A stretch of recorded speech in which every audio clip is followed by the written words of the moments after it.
Samoa I lau whaasausaunga le nei vanga o le afi ia po le hawa uli fo ia mantou. Wa kau whenga kānga I ropo o afi po wao. Ia walanga ata whai atu afi o le sa I o le lai le itaitai ia mantou. Ia o aunga lama fo I o le taimi o le tau mawhanawhana po le sama ia mantou. Niu sila dei whaatalo whamofolo whatua ia Asiata o le tātou por kalame whaiu. I le tautua alau BLU TV po la Mona TV. Tautai ia e maa Asiata I le nei fo ia so lua se furu ma le tolu. Ole masina o November, masina se furu tasi ia nei foi tau sanga wa lama fai u le tātou sa valinga ia wa fata wava ia le sao Samoa ia me se foi o Aotearoa ia ma le sa fo lau so se atunu u lava o lo io no pia ima e tau tua ia si vanga e se pange ka o lo ia ia na le November le o lau masina ia fa pe o le kusa kako ia o le fo tātou ia November no ina toi tasi toi o seanga ia ona tātou patipatia leo le masina whai o le kirisimasi ia e ke le ame le ai o le mali io e whawhiro ia tuai mi I lungo le prokalame ai whaira ukala mali so le o le vanga a vau whainga mōri kirisimasi a mātou io ia o kirangi ngai e le si street na e so o man mātou fo I whasi a ai le maute mangini ka o kase kau wha maka umara ko mōri. Ia, o le anganga fia ia o hai mea la whai, sa o ele siro makua, o hai ea mea la whai. In ka loka mai lava, io ele toru masina tanu waide nei lava. Ia, pau ala leo le me whai. O le whai uro makua I kavari ro marumo le uolo, le whale marumo, face ma por kiko le whai. Matua I wha emo ia mōri kirismasi. Malo Samoa le folau, malo le pale le ne yaso. Tiu te sa fita I tunga ia ma feta aloa ia isi o tātou watunu e ia le talitononga mau tutu ia sa manuia mea sa e ulu fafo malo ulu fale io mali e io ana po fai mantou lo tua fia mantou a fale io e tau poi manco foi lungo le tātou I telefoni I le app foi le tuspa ia io pe fa pionga ke mai mo mai ke le ilo e mo le app lenga o app ngai ku mo le telefoni e la app tuspa ia Kwa kiliki fo ile le matolo tua fiafi. Papea ole maua e o so mua mai. ia ole mau foi le nai ole a fai lau fa so se maku ai nga ko ko ma to amali o me to ai o so mai salamo e se lau lu tas lona fai upu e vai lo ke manga kuala fa mai ia e mana tua le tua i lo ulu fafo ma lo ulu fali iyo la se mangaia iyo ia le fela wo fatalo fatu mo wo folo fatu e a mai lo ulu fafo ma lo ulu fali le nei aso sa e mana tua le tua e fa ko e manga kua le kua inga wa e ulu fali ulu fafo e kule e so le se o ko le ko sa le lo makua sa vai o le ko fa lo ko ia pia ongi nga mau mangu ia iyo sa e mana tua le li ila ulu fafo ma la ulu fali iyo pe fa ko manga kua inga wa e ko ulu fali vai tuna la sa fa meltina le ainga e de ai ma se me ayo fa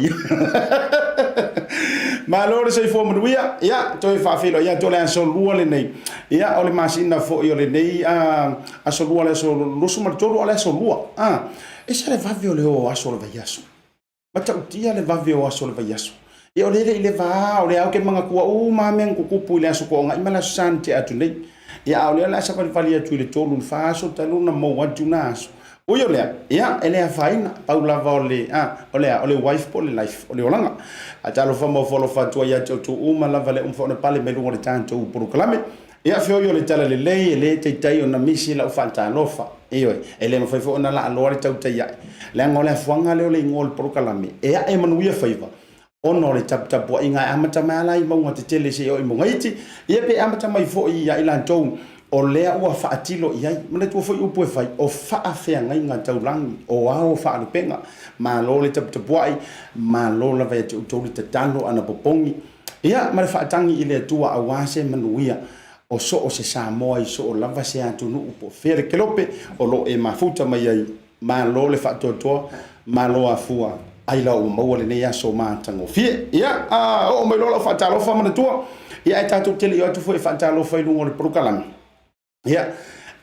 mana Tuala fo io nei tatou faatalanoanga ia e amata i tatou faatalanoanga ma Minisiter manga ia Minisiter fo ia le ua mai ona faatulanga ina i lunga lava le tatou program le tautai ia ana na file sa ma wele avanoa e tau te kolosi e tuai ma faatalanoa mo le taimi mua ia le fai pule fo ai fa upu fa pena le fai pule fo o le tu malo fa le alupo ia le fitalenga le tuua ia fuiono te nina Crichton ia le sa ma wolo na vanoa ile aso na nafi ia ole so e ola o malo masani le fionga ile Minisiter o pisinisi ala manuia malaipa ia le fitalenga ia le Leatinuu Wayne so ia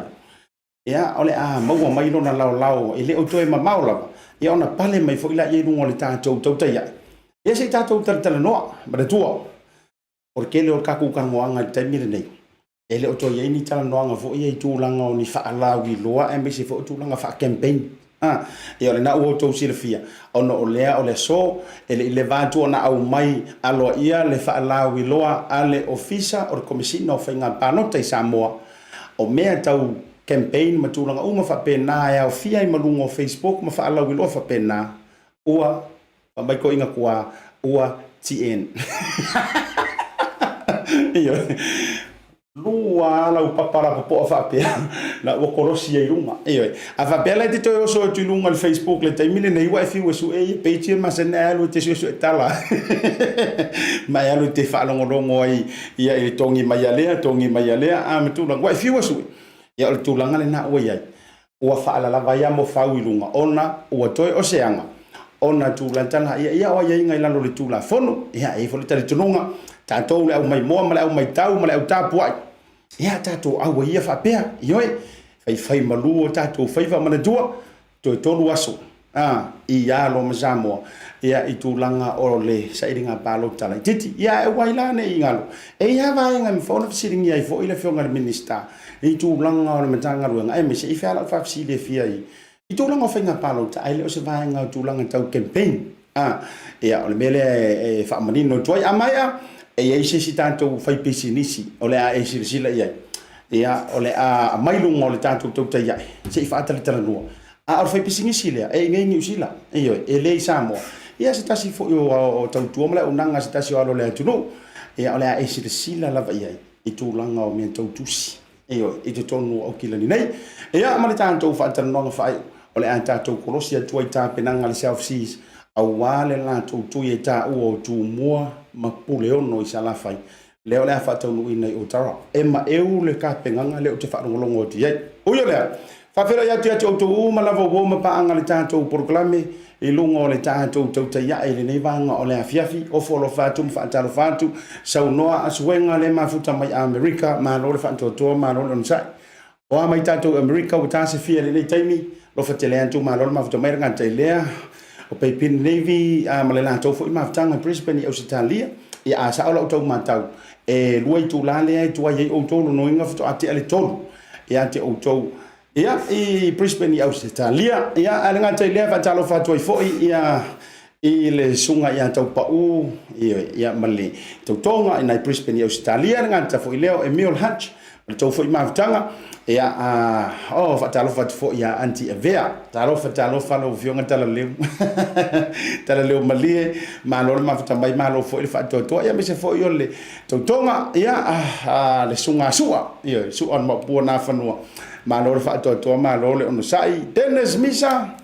ia tai au futa ku flenga io o mo foi alwa tu lunga ia ni sul tanto menu la son tai au malo le ono sai kimboto a tai ia malo le fatu malo le ono sai ngata foi leo finau si o meli ia ma se uso fitalinga ia sua fo ma le tonga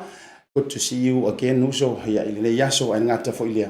ia o fatu a Daisy ma auto uma lava ia ma le tonga ia Jazz malolo fetile tu auto West Virginia ndanao malolo mafuta mai ia malolo fo ile ono sa ile nei so mana tua share tanto proclame like ma share ia le tanto proclame fo ile nei so ia umaloala ua famulianga le soifua le ume ia kulo se isiaki po ua pale mai le sa fo lau o le afionga ile Minister ia ma se ka ko singa ko musika fo ia miso tanto fa alawilo ia o sponsors fo le tanto proclame fo tai lo manuvae so a pulu talo falava manor mafuta mai ia pola smingo la muka ukia so fale ma lole on sai ia fa tai fo ile mafuta mai le vanga o le fiafi no lofa silalua ma lole fa to nganta ilea o Kenzy Elizabeth Moisia ma lola vale on sai ma lole fa to ia ile nei fo vanga o le fiafi manto o Gilani ni usilene alesa ngwa bersunga swa ia sa noa asuwenga o lea ua te kwata te aile valu ia ila tau ia le na ele o mama o kele ala mama tau nei New Zealand o petai lolo o mai me pone ma lolo fatela tu mo o to maranga te lea ana Rosa Farao me to ma vitanga to fina mati le pule me to tele lava ayo e ngata fo ile uso ia matulino sai foloi o mai tanto ma lo lava ngata foi leo Carl lua pua foi mono ma lo le ono sai ma lo le fa to ia ma to tele lava o le tanto proclam la ku se siaki ia le fionga le Minister ia o ko sa wela ia le ai se tu tanto fa lo le ia maska ko peser krisi masilia o le kava mai le au faili a le fitalinga ia soa fo le malai lo band io kamale masanginga usu fo ie Kenny Roger male kinkiksa paikeanga o ia wangala ia le nala le o mai antu te wina ele faili le malai lo ia mo fo ile ko va ko se to fa fonga ai so sa se tau o mai lunga le fionga le miniska ia ine te o land le vale ai le se piki mai lunga le tanto sum. Yeah, we'll be right back. For voucher is one of the most convenient ways that I'm finding now to do my shopping here at Farmer Joe, and my sister just sent through the voucher on my cell phone, and I just come straight to Farmer Joe to do my shopping. Ole si tulanga tutusili ole tau. Ole lafo me ole pepa tala olo. Ona fa ngale fa tau e olo e nga mo ainga. I think it's really convenient for families overseas if they don't know how to help their families here. Then this is the perfect way. Mai ai sa so fo tau e lisia sa. Ni fia foi sa we mo mawina ni foi au nang fo ala mai le talo fo voucher. Ila wana fa tau ma me te mga oi. Ile voucher. Sai mo le talo fa voucher o mo le apusu se o fine. So se para loa fa ngo fie. A me se le te fa wai ma le telefoni taimi uma. Ai lo la fo merkes ona ino le tama ore ainga. Fa te tu lava le tal pa cha mo le foi au nang fo pa tai. Ma lu la le cham pai. Pa tai talo pa cha. Te ki talo pa cha.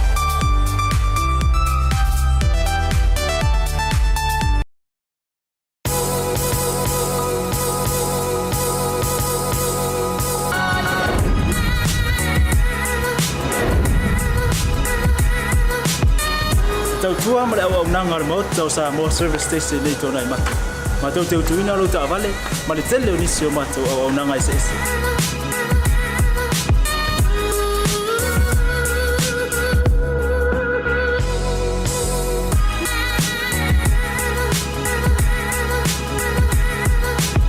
Ale ngata foile, ma tau te sia ke ina fo ilo ta vale.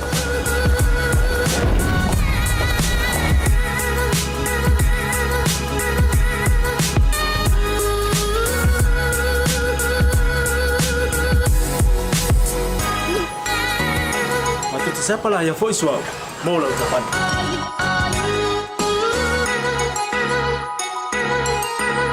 Apa itu yang baik pak urusan? Awalnya telepon, matu tu siapa lah yang punya mau lah ucapan.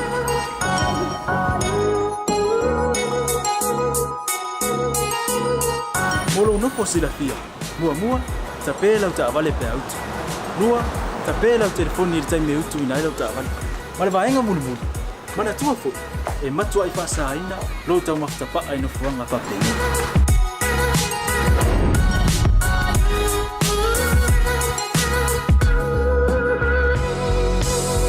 Mota Samoa, ore mota mo Samoa. Mato te fia e au na pia mo oi Samoa. Maftaile fia mai. We'll see you again. God bless.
Tautai voucher is one of the most convenient ways that I'm finding now to do my shopping here at Farmer Joe, and my sister just sent through the voucher on my cell phone, and I just come straight into Farmer Joe to do my shopping. Ole si tulanga pitusili ole tau. Ole la fo me ole pepa tala olo. Ona fa ngale fa tau i olo e au nga mo ainga. I think it's really convenient for families overseas if they don't know how to help their families here. Then this is the perfect way. Mai ele sa so fu tau ele sia sa. Ni fia foi sa we mo mawina le foi au nang fo ala mai le talo for voucher. Ila wana fa tau ma me te mga oi. Ile voucher. Dai mo le talo pa voucher. Ua mau ele apususio se wa fine. So se paro loa fa ngo fie. A me se le fer wa i mala telefoni. Tai mi uma. Ai lo la fo merkes ona ino le tama ore ainga. Fa te tu lava le tal pa voucher mo le foi au nang fo pa tai. Ma lu la le cham pai. Pa tai talo pa voucher. Te ki talo pa voucher.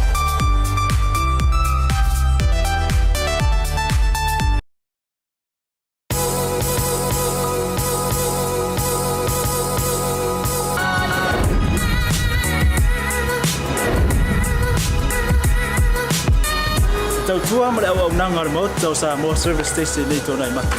Ma tau te utuina lo ta vale ma le tele o nisi o matu au nanga ese ese.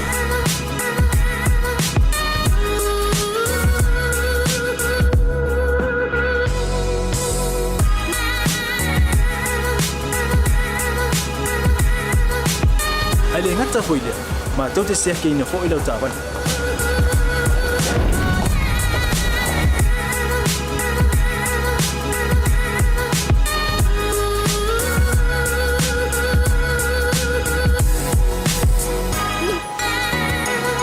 Siapa lah yang voice wow mau lau tapan.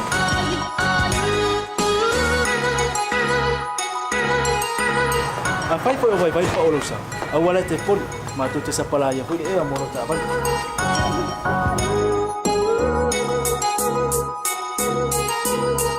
Molo no posilafia. Mua tapela uta vale pe out.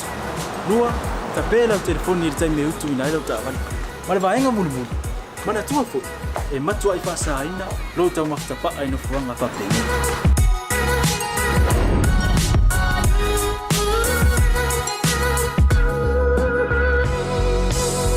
Ota Samoa, ole mota mo Samoa. Mado te fia e au na pe mo o Samoa. Maftaila fia mai. We'll see you again. God bless.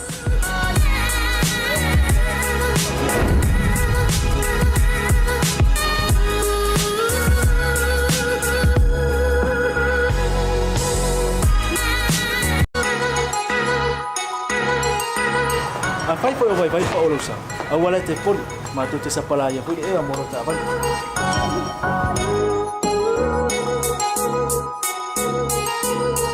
Molo no posilafia. Mua tapela uta vale pe out. Lua tapela o telefone ni me utu ina ila uta van. Male vaenga mulu. Mana tua fo e matua I fasaina lo tau maftapa ai no fuanga papeni.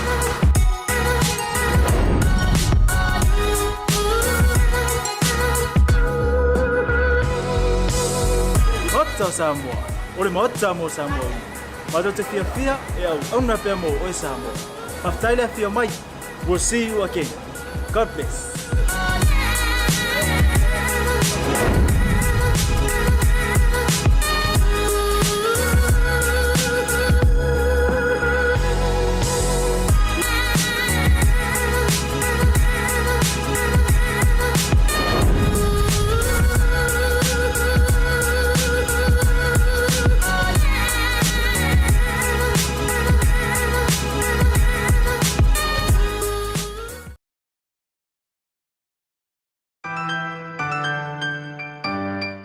Voucher is one of the most convenient ways that I'm finding now to do my shopping here at Farmer Joe, and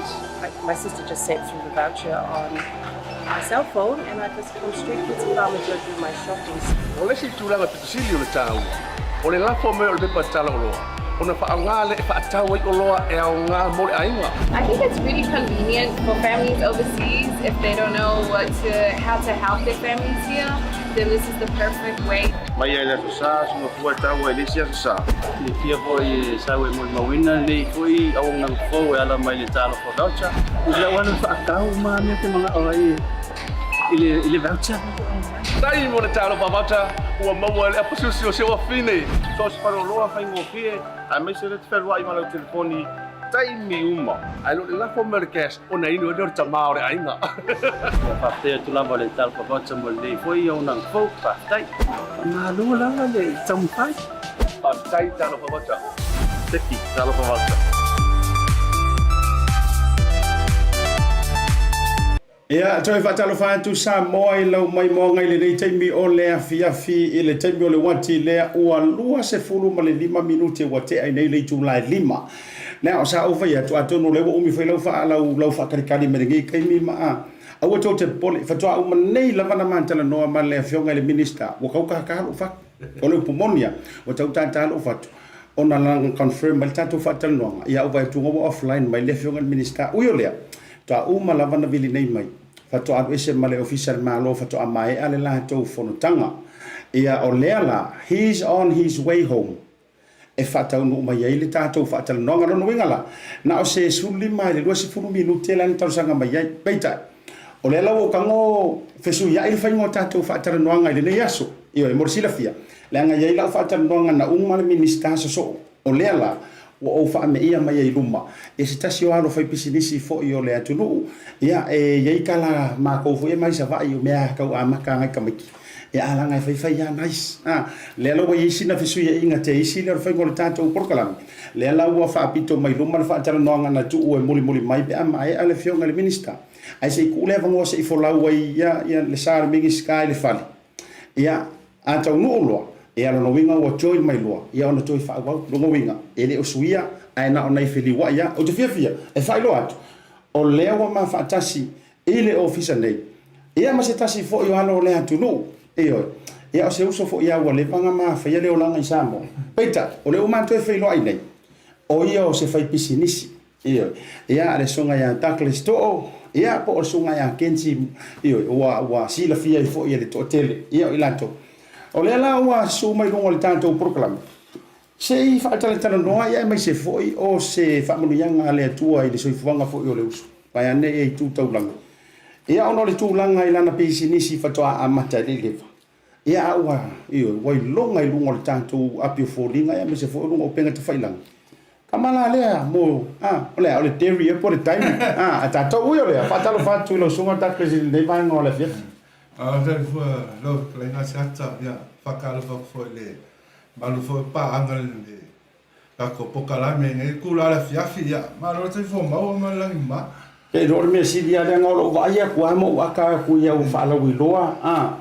ia telefone tai ale wo ka fa sa sorry o o de ia e kai pe ora o de yo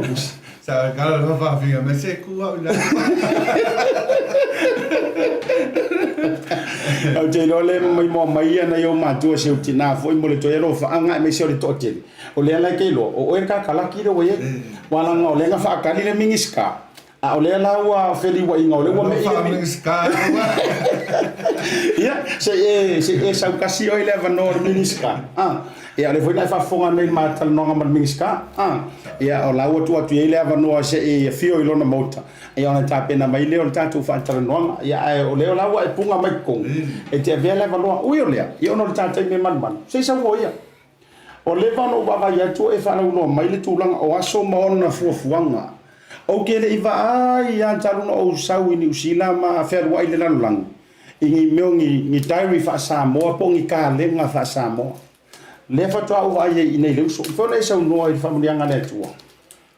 te la va saka mo la mo ya ke lo le kusinge sa amakal kausanga ke ngai de Bluwave lo kas ya per kus fo le kono fo lo sa ko sam fo ya la fa le fa lo lo ya eu aquele foi esse cai me saca foi ya manga ko ka ko e longa ka o dia e longa o dia e ku se faça moia se o lo foi ya me ka fa ka o ma pero se me nga mo a me pero inga maka me pisingis so le ku se maul ka ku se maul le lo fa su ri nga maka e se mai samo rataka ta vi o la kuloa lo afe lo fulua pomulo lo afe mal lo kasila nga la kulea ya le ora o ko sa lo mal kamera kama foule le ai kong le le wakia ska fo male me ka ko la ia o esa no vai nga sa ngora la ka so e o si na vai tato kenma o le front page po lo fa to mua mai ile atale o le wakia ka ko ia pia ia o le i mari tatalo ngo fa ngia salamu ale va go isa o salamu lo su martolo ia sa wa i mai si vai ngo pese e te sila mai ai au te lo te ua ia o pu fa fe lo ai on kwa manga ia o who am I ia ela vea mai mamuanga ngari sia ka miori o ana fe o lo fi fa fisili o ana fiana e finanga loa yo le a faia lea tuainga au nanga o kele le mau o nganga pisingis au te loa o le fa tu o filo ia diskanga ka amakanga lea tuainga matala langa o se apio fuafuanga fai o le tausanga en fe ona e fala utili aftai lava mo fa silia pe ngo fa ya ko ke mo ke pe le kusile ma o le o se o le ma o le para Ya le mo amakale kusile lua fesui ba tai ya. Ke le mo walu so sang e ma opise so sang ni fa ma e ma fa nga. Fa yang pe fa ka ma fa kai le ya. Isa kusamo ya le fa kai ka sanga nan ke nge. Ke le va nga ka ben ya ku fa kai ya ku ma ya fo. E ko nga bisingisi le wa. Ese mai fo isi bisingisi e fa nge. Malo faftai Douglas o le ala sa fai sa no o ani so vai ai ka kere yo re kau mar tulanga ai mawai o ani si vai ngolo so fa tasi mar kusile e mo si vai no lo te vai kusi a fa ka lo kusile le tai o asu fu ma esa mar ka le ngale ko ile pico por fa ya esa ka le ngale ka le vai ko ngolo ke si ngale maria ya esa ya o fai male kusi masinga le kausanga kalenga ya le ala ke ngofo ku mai ya ka ya nga ka ko le kan alu mar ke wila o afeo pipi ese a causa uso e o kusi ya ke o me mai ya kausanga fo ole makua ai mangia to so lewa e kango au mai le fa pertania manisio tulanga fa faingo fie i le fa samo wa ole ku mo e kele nga ka le nga fesiri ko inga malo makua se vai a ku pole so se ai masinga le ole a fa nga to ina malo matutua ma so tangata ole sa ole lo pe lava nga Asiata e vai male se kusile ka mai kusile fa nga le aso a uma masai ese a daily plan na vo ngali kan fa nga fa ka le disi fa ka we punga ka vale ya sai ya lu ave lo fa me fa fai nei loa kere tan ringonga kamarea usa pisa api notebook foi ia a me se auto ia tina ke le nga fia o ka loke me o loa ma umi kai me o fea ia io alma tu me tau tia lava so o fia o mo ngia ia ma tu ai mo mia lava fo o ia o malo wai io e wo ke lo lai ke mai mata me tina ai nga nga fa pe ngi ka sia se ko no sang por kamba foi le to do list e ke kangola lisi nga ruenga o fatino lisi le la lo ia tulanga fa pe ia bakula le ngo lo sunga le fa pisingisi fai sa nganga o le ale tau o fe ma wai o yenga ko fa la wilo po inta to fa to o walu ni te milo so kala mo si yo ke mingi o lo ka mo mele ka ko kan te la mafia ya le ke la fa ka lu ma online e Tusi station le algo lu ma ka ko website ya lo ma wai lo su fai vai su li makala e ka o le kusi el ka lenga yo le kusi le asum fu fanga le fa ka le fa lima iva ya al kusi faula le kwa fa ka usanga ngi kusi vai aso e vai fa fa ya onga fitu aso sa fu fama venga le vai aso a po ya ma fa mal sila ese me male kusile la so dos cavallo que lo cuspalan y que ka mo kai so men kusval fa ka un kusamo que venga ka me que unha ima foi mal ko como ala nga fa sa mo fa ngo fiere nga ma lo fa tai o le tauna kamalea lo sunga la ke kilo guai e o le ala ko marka un fa piko i un capo kalame o le ale tau le agor kamala. Ola kusile fiko e ongo sfukala le ngole online. Ongo se furu le online. O le al kamala. Tu se la sufakala. Sufakala ia lima kala le se sila maya ia Samoa ioi.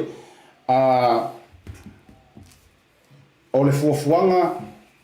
Bluwave lua suma lua wa vai lua sa me lu fu lua ele ka kele yoye vai va o fea le ke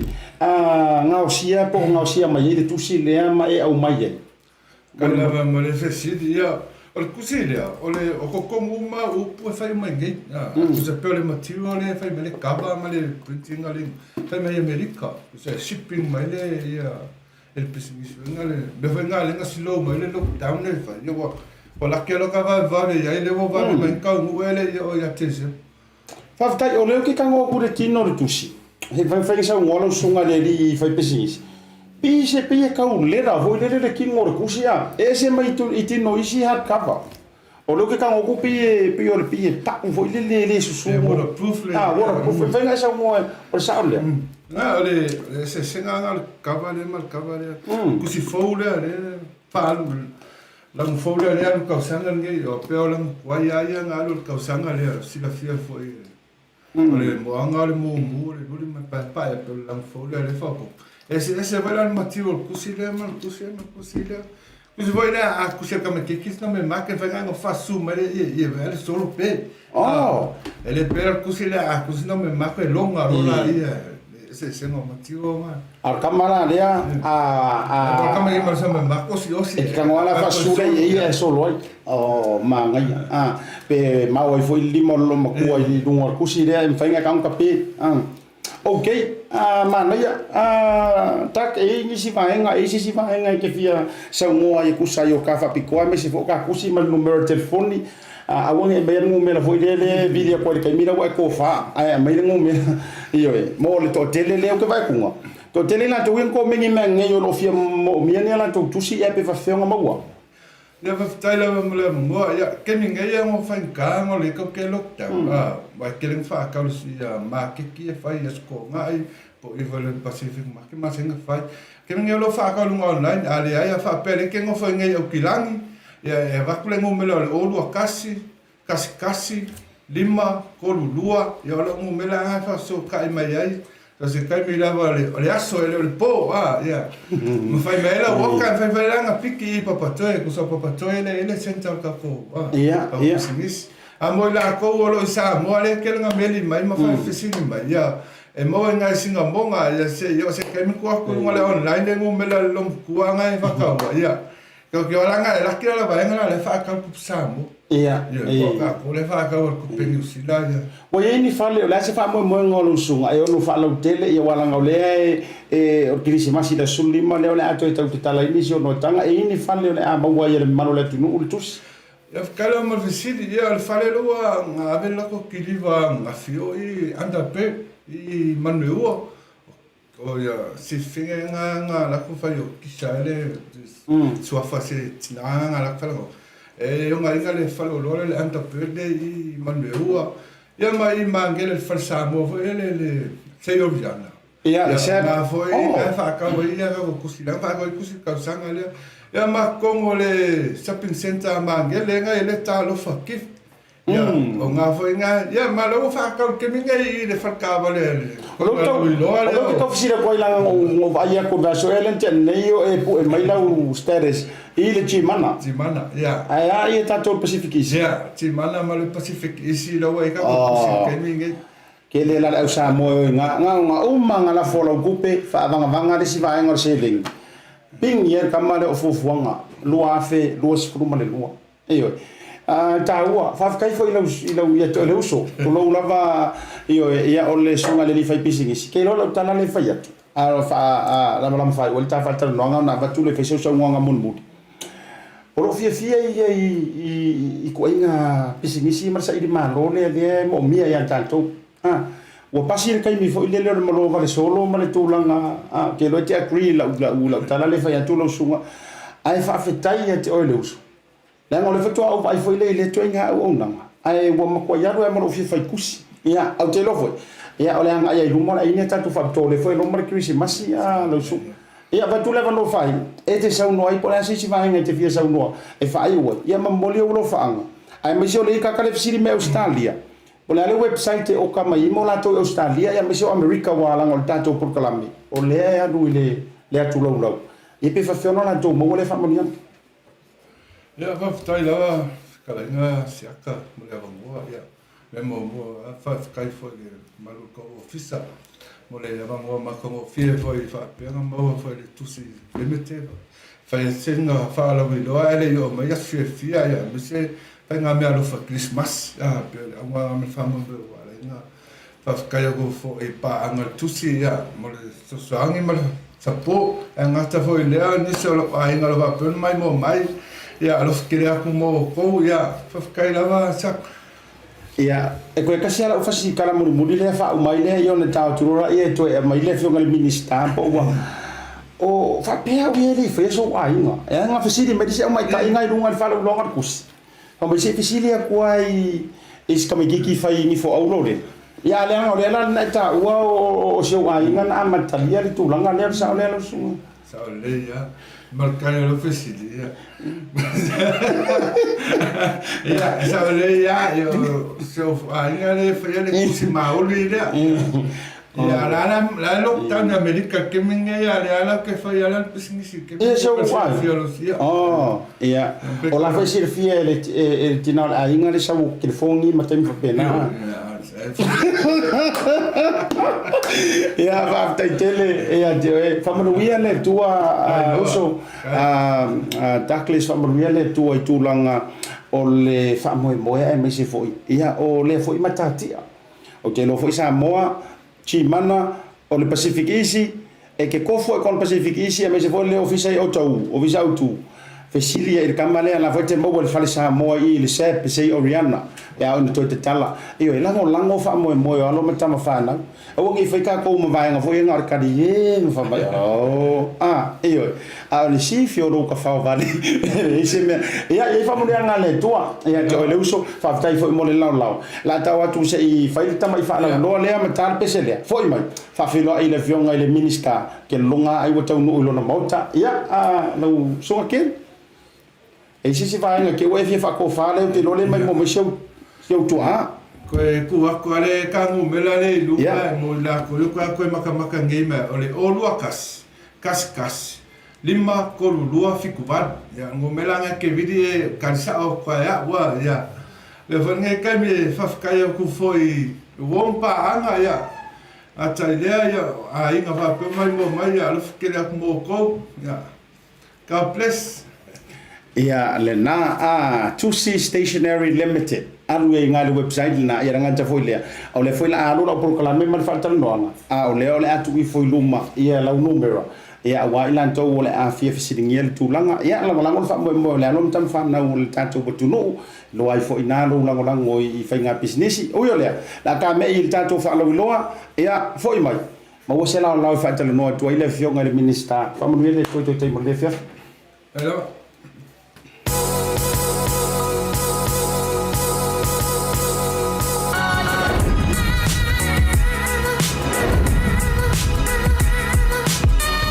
tau tua ma le au nanga le mot tau sa mo service station le to nai mata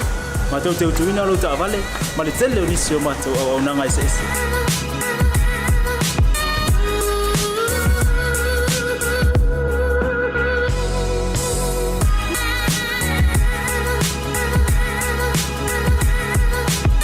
ai le ngata foi le ma tau te sia ke ina fo ila ta vale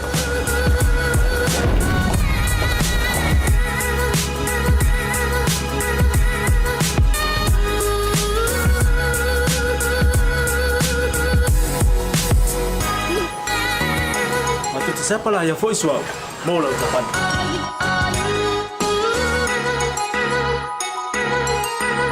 Apa itu yang vai pa olosa? Awalnya telepon, matu te siapa lah yang voice mau lah ucapan.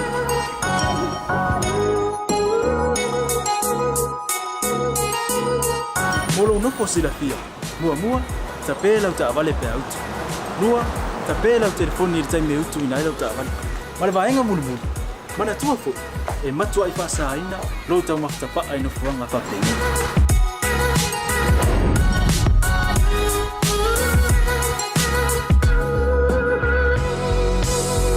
Ota Samoa ole mota mo Samoa ma do te fia e au na pe mo o Samoa aftaile fia mai we'll see you again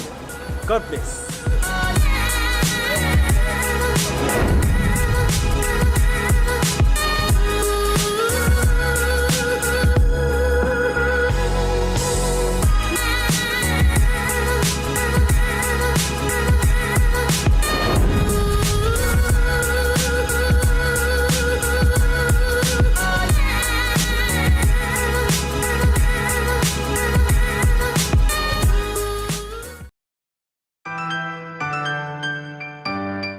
Tauroko voucher is one of the most convenient ways that I'm finding now to do my shopping here at Farmer Joe, and my sister just sent through the voucher on my cell phone, and I just come straight to Farmer Joe to do my shopping. Ole si tulanga Tusi o le tau. Ole lafo me o le pepa tala o loa. Ona whaangale e whaatau o loa e au ngā mo le ainga. I think it's really convenient for families overseas if they don't know how to help their families here. Then this is the perfect way. Mai ai la sa suma fua tau e le sia sa. Le fia foi sawe mo mawina le foi au nang fo e ala mai le talo for voucher. Ila wana whaakau ma me te mga oai ile voucher. Tai mo le talo pa voucher ua maua le apasusi o sewa fine. So se paro loa whaingo pie a Minisiter te wherua i malo telefoni tai mi uma. Ai lo le lafo me cash o na inu e lor tamao le ainga. Whaftea tu lava le talo for voucher mo le foi au nang fo whaftai. Ma lo lava le tampai. Tai talo pa voucher. Teki talo pa voucher.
Teilu le wadile ua toi se fulu male 2 minute on tale o le July ono ia ile tau tofu male unanga lau Blue TV po lau Mona TV ia me sure tanto tau ia ma Asiata ile nei fo ia so lua e fia la vai fa ilo antu o lea ua pale mai le sa o le nafionga ile Minisiter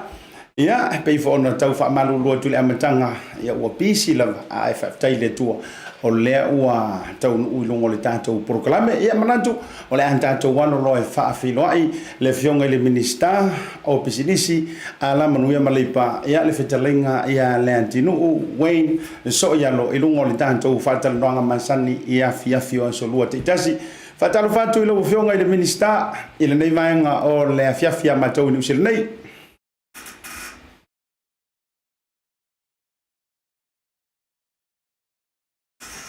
Sei fa mole lo fionga Minisiter si fa ole fa la mic fa mole la ya fa mole ya fa tai Lo aon ka wo. ya fa tai ya atalo fatu ya ma lo sei foi lo fionga Asiata nei aso ya ri foi nga duenga i nei sa mo i tulanga o nga venga fa kinoina malo ya me foi company ye fatalo fat po malo si tata watunu ya malo o ia ese o o si tata watunu no no fon papa au i New Zealand ya me se po ia te mea lava lo fa ponga mai ne po kala me ia e on fatalo fatu malo so pua malo tawata i nei aso. Ia, toi whaatalo whamau wholo whantu i lau fionga i le Minisiter o loa lava lau tiri alualu ia ina ia to ai tau nuu il mota a wale whaatau nuu ino le tā whaatara noanga ia manatu fo i whaafteitele ia o maua lava le nei lau lau e whaawau i pēa ia tūlanga i whaatara noanga ma le mitanga luenga ia au te lo fo i o leo mai au na whaafira ia tu ia a malo le fo lau le nei aso ia o le atao lo i tūlanga o nei vaenga o te fia whaafisiringi ai ia le matanga luenga e me se foi o le tūlanga le unanga ia tatou i Samoa La amata tu le tūlanga o le whailoa le ana tu ina mai se taimi o le auli ana le la. I le i tūlava lea i le sitanga wa iai tau o loa. Ia i tātou I Samoa. Ia au te ilofo o lea ualoa ia e le tātou matanga luenga se whaasea wa avatu fo I po se complaint fo I le wa avatu le mamaru lau tele. Ia ua makua I whanga I runga le kau o loa o isi lava whare o loa malatu wa whaipisi nisi. E mwhauna I whaalau tele lea tūlanga me se fo I o le vaenga wa iai se tātou tunu o le tau o loa lau whionga. Ia whaatai lava mo whaafisiri. O lea soa nafi sa whaatai tendo ai le mata upu ma mitanga luenga o le MCO po mitanga luenga le o le Commerce Industry and Labour leo o patino iai ia le tūlanga lea. O lea ua iai le komisi e ta o le Competition Commission o I lātou ia lo tangtanga I le tūlanga o mo tau o loa ma tūlanga whapena. Sa ofisiringi ai po I matanga luenga I le tūlanga lea le Price Control Board le sa iai. O iai ar tūla fono. Ia le o longo mai ia. O lo iai lava tūla fono le Price Control Board. O tūla fono le control ai ia mo tau o loa ma soifuanga I nei Samoa. Ar whala Bluwave. Sa tele ina aluanga I le tūle o Competition Commission. O sa tau waanga ia company pai o loa. Maso sko ina company lava I tūlanga o mei tau o loa. O le lau toe whai na matanga luenga. Ina ia toe tira o loa il whaatino ina o le tūlanga lea. Ina ia amatan toe whai si singa matanga luenga. I whalo o loa ma tūlanga whapena. Ina ia tiro le tau o lo whaatino ina ai ia tūlanga ia. Ona sa le I ai po I se ele ini la tau mo enforcers. Po la tau ia lo o yasi ia. Ia tau o loa mo tūlanga whapena. Ona ua le toi a whea mitanga luenga ia tūlanga lea. A lea o lo ia ia tūlanga kono. O lea la toi whatino ina tūlanga lea o toi a se sio whalo loa. Ma toi tilo le tau le whaatau e whalo loa. Ia le tau e fuafua nga le tau nga amai ei. Ma le tau leo o umon whaatula kono ina tau na whaatino ai. O lea o lea toi watu le se singa mitanga luenga I tua. Ina ia toi tilo tūlanga lea. O lea le mea le tuk. O le mea ua pule lava le whaatau o loa ia le tau o ana ia o loa. O le mea ua o lo ia ia tula fono e whaatino ia tūlanga ia. O hola tula fono lea. A wai fōlinga mai e le itoe asia le mitanga luenga tūlanga lea. Ona o Competition Commission le sa iei mua e ese lo na whaatino ina. O lea la o utoe whaatonu ia le mitanga luenga. Ina ia toi tilo le komisi lea. O toi olo toi su e umar tau o loa ia. Po fea le mea le mafua ai e tūlanga lea. A whapeo i tūla fono e tauna whaasala se company I tūlanga ia. Whaolo i whaasalanga ina ia mawhai ona I lalo tūla fono. Awa le fōringa mai, ua pūlea tangata I le tau o ana o loa. A o lo i ai le tau pofo ina ma le tau e tau on toi whaatau ina ai o loa. Ia pea o le taimi e tau nuu mai ai o loa I nei Samoa whaatino ina umanga benga umama tūlanga whapena. Ia, malisi tianga le ua iei nei, ia le tau le wafu. Malisi tianga le ua iei, ia le tau le vaa. Maha tire ina tuai mai ia tātou o loi tonu. Ona peo na whea tu ta whatanonga mua sa iai. Ta masani ona se furu wha aso ma saure vaa I Samoa mai New Zealand. O le toi maur tūlanga nā lau o alu toi tita toru vai aso I le masina. To atau nu. Au fōringa mai fo, o sui fo I ma le tau o. Ia le lau whaapa u lalo 2% o tele o le o nanga I nunga le wafu matulanga whapena. Ia a le ai tilo tua, o le ai lawa e fōringa mai o le ai isi ia I dunga ia tau o loa, a le au pātau o loa. O le la tu tiro mtanga dunga, le ai ele tu tiro mtanga dunga. Le au le a whaatino loa ngā dunga mtanga dunga. Toi asiasi le tau o loa I company te tas. Ina e mawhai o na tiro po alu ma le ala tu la fono. I le tau na whaatau ai. Ia po tali atu lea lau fionga le I tūlanga lea. Ia e masalo lea o la iei le se senga pea o te mea siasi ai. Ia mawhai po inai morianga pea whapea o iei nisi o lato tango fiala tau ia mawhai tau ele tau ona iai. Ia pe o tali atu lea Asiata mo lau whaksiri. Malo fa tai lo fonga Minisiter le la o manino le vai liule ele ai la o sia ka ko wa mi o le ko take advantage le si au vai ngai tu langa ole tau le o alu ai a pina tau ta tia mai na vai pa inga o tu atu ia o fanga ia i lunga fa nga le fa tau lo ia ai fa tai la le la to fa ta o to le ala fu ina ia se vai ngai lima ta ina umai ia le tau o lo o le menga fatia upo enga fatia fo inu i tu ma mo tu sa la fa yo sa o le lo fio ya sa le le la ba sa ye le fa se a fo ya company te tele ia le au fai o loa ia tai pe o a mau a liki o Frankie mal vaengan na sa batu la to fai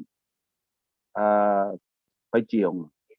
ile komisi le o po yo competition commission ya ona tu langa le ese o tau ia fa tau ai e visi fa lo ye tu ai isaina e tau le ma tau le lau te fa tau winai to tele lola po la tu langa po me o ma o la lo la tau o me o ma o lunga la tu e ma o la lo ia isi fa lo sainga ia wa ko tele a te mine ia po fela le ma fu ai ta su su ela komiti yo lele i mo se un su nga ina ia mai au tilo ye ale la to ya mai lola to nu man tu langa le no tan no to ye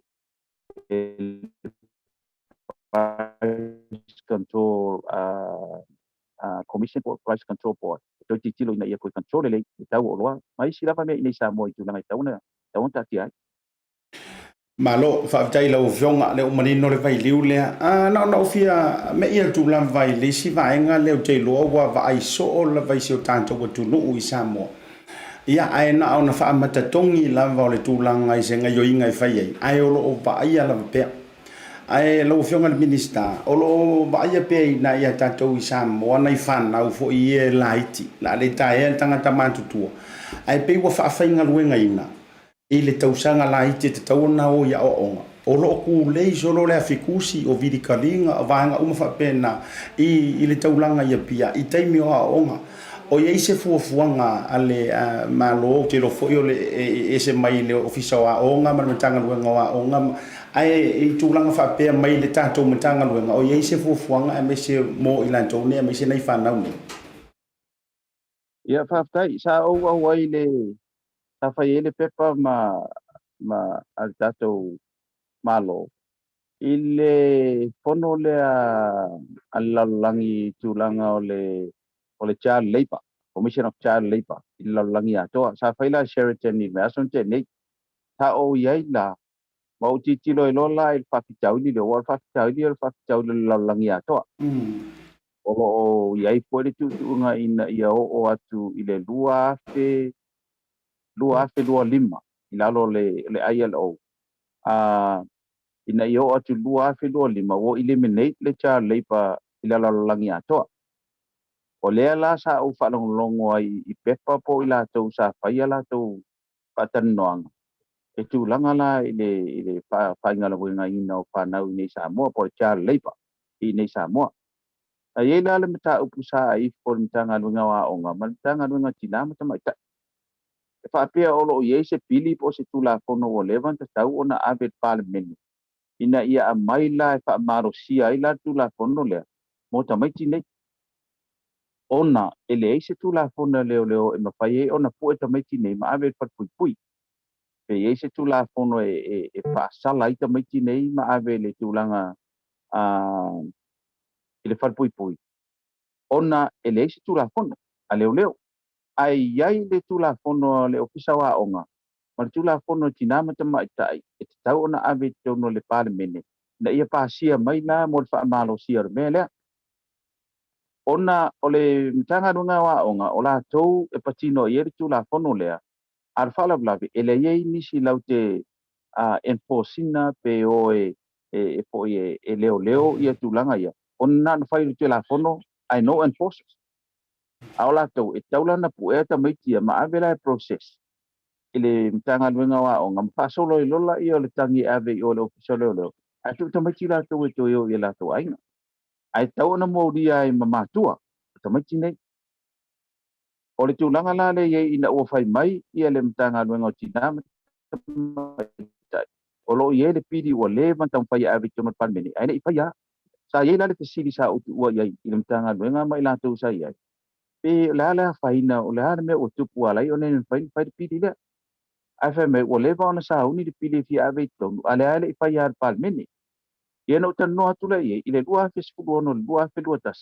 e o vatu mar se lautu la fono na vatu tono palmeni ma fa sia mai e 5% o ia tu la fono sa pa sia fa ana tinati le fa nga ele certificate of urgency po tu la fono va nga le va kwa ngai pa sia ka ya a le la tu fa lo atu le ile fa sia le na mai ia po se ele fa sia e fa nga malo na ia ina ia ave tonu ia tu la fono le fa malo sia e lo la tu la fono le o cha le pa ini sa mo o le la o te talo metanga luen o le watu lai marfa ina ia watu lo la tu la fono le tonu ina ia titilo lo ia tato whainga malo ma ave tonu palmeni pa ia pasia lo ina i mawhai na whatino lo ia tu langa ia ai peo nei sila fia o le to tele o la tau o lo whaia meni o lo mafua mai matua ona e watu matua no for kiki o se whalo loa se tu lo ai tuli whanau e o ta amino o nei la ipon ia e mawela mena fa tau meia virikalinga se kulou le tamponga na tunu ia o Tusi mai si me fa pena o mela ia lo fa tino ta metia pe tu ola ona fa mai ma wa se len ia ele o fai fu la le ona po ta metia ma ave ona ile fai na ave loka ka metia ai tau ona fa tino e matanga venga ia o matanga venga tina o matanga onga avo ia le education ona proses le na ma ave company na ile lo te per mele fai le samo victim support a ola to na proses samo victim support ma ave le leo e fai lo la io mo dianga le por va tino temine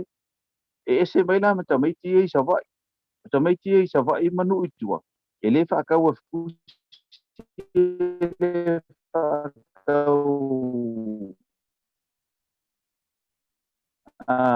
mea nga vili koko sa moa mai aina tunang fapina ori se sengala na tulanga le ya ali cha leipa e se inonga la vai priority tato fainga malo e tu la fono e fa tino en mele to am fai ona fai terminate o leolo o sa moi jono la ILO o International Labour Organization e tasile me fa e o lo titilo ye la langia to ina ia fa ta waina ia woni fa nga ina tato fa na